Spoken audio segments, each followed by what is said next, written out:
विशाल सिंह, ये हाल ही में एक इंटरव्यू देते हुए नजर आए हैं, जहां पर उन्होंने तमाम कंट्रोवर्सी इनसे जुड़ी, इनकी दोस्त से जुड़ी, उस पर बात करी है, यानी कि मनीषा रानी से जुड़ी,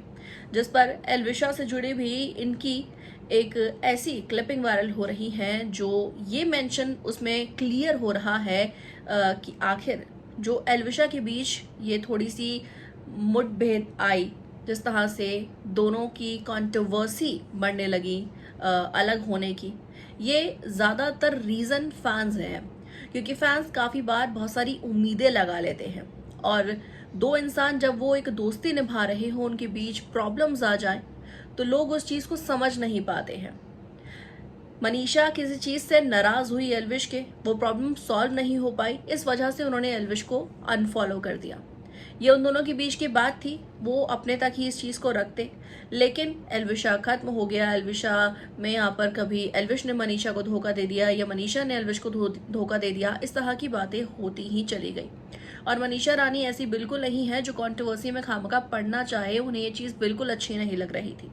लेकिन जब बात हद से ऊपर पहुंच गई तो उन्हें सामने आकर क्लियर करना ही पड़ा कि उन्होंने आखिर एल्विश को अनफॉलो क्यों किया, क्या क्या उसके पीछे रीजंस थे, क्यों आखिर उन्हें ऐसा लगा कि ये दोस्ती वर्थ इट नहीं रही है, क्योंकि दूसरे की तरफ से वो दोस्ती कभी थी ही नहीं।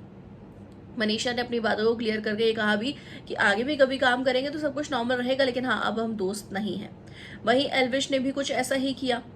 कुछ चीज़ें यूं ही रिप्लाई देती हुई बिगड़ गई कि एल्विशा जो क्लियरली एल्विश यानी कि एल्विश और मनीषा की दोस्ती नॉर्मल तरीके से खत्म हो सकती थी, वो एक कंट्रोवर्सी के साथ खत्म हुई। और इसके पीछे फैंस ही एक रीज़न है जो काफ़ी बार चीज़ों को बहुत ज़्यादा बढ़ा चढ़ा कर आगे पहुंचा देते हैं, जिस वजह से रिश्ते एक गलत नोट पर ख़त्म होते हैं।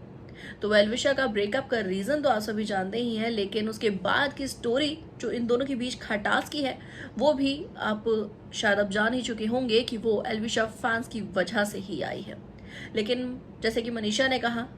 एल्विश ने भी कहा, विशाल भी ये इंटरव्यू में कहते हुए नजर आए हैं कि मैं ये जानता हूँ कि कल को ये कभी मिलेंगे, साथ में प्रोजेक्ट मिलेगा, हंसी खुशी ही करेंगे और दोस्तों की तरह ही करेंगे, प्रोफेशनल रिश्ता ही निभाएंगे।